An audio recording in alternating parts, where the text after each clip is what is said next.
Dans l'Évangile selon Matthieu, chapitre 12, versets 31 et verset 32. Oui. Dans le verset 31, je lis « C'est pourquoi je vous dis, tout péché et tout blasphème sera pardonné aux hommes, mais le blasphème contre l'Esprit ne sera point pardonné. » Verset 32. « Quiconque parlera contre le Fils de l'homme, il lui sera pardonné, mais quiconque parlera contre le Saint-Esprit, il ne lui sera pardonné ni dans ce siècle, ni dans le siècle à venir. » Ma question, sœur Maria Luisa, se trouve dans le verset 32, où vous nous avez enseigné que notre Seigneur Jésus-Christ, le Père et le Saint-Esprit, c'est le même Dieu.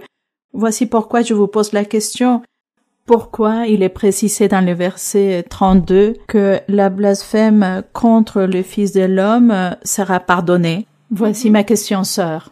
Lorsqu'il est en train de dire, lorsqu'il parle du Fils de l'homme, il fait référence à la chair, au corps physique. Rappelez-vous que notre Dieu est devenu chair, il est devenu homme pour pouvoir habiter avec les personnes. Vous avez entendu ce passage?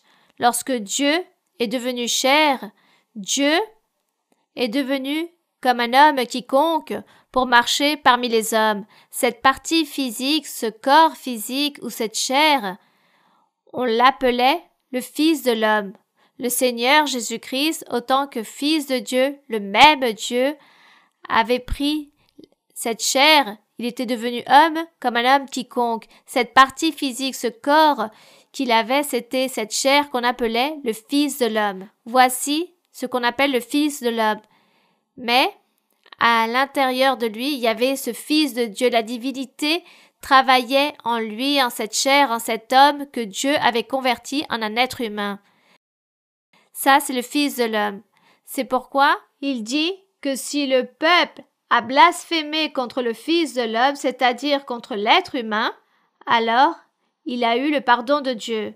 Mais si le peuple blasphémait contre le Saint-Esprit, il n'avait aucun pardon, ni dans cette vie, ni dans l'éternité. Tous étaient condamnés, et ici ils ont péché, car dans le verset 26, il est écrit, ou plutôt dans le verset 24, il est écrit, verset 24, « Les pharisiens, ayant entendu cela, en entendant la parole du Seigneur, en disant qu'il était le fils de David, les pharisiens dirent, « Cet homme ne chasse les démons que par Belzébul, qui est le prince des démons. » Ces personnes commettaient des blasphèmes contre Dieu. Ces pharisiens ont blasphémé contre Dieu, car ils ont dit que le Seigneur chassait les démons par l'esprit de Belzébul, et non par l'esprit de Dieu, mais que c'était l'esprit de Belzébul, le prince des démons. Ce fut le blasphème des pharisiens en traitant Dieu comme si c'était un démoniaque.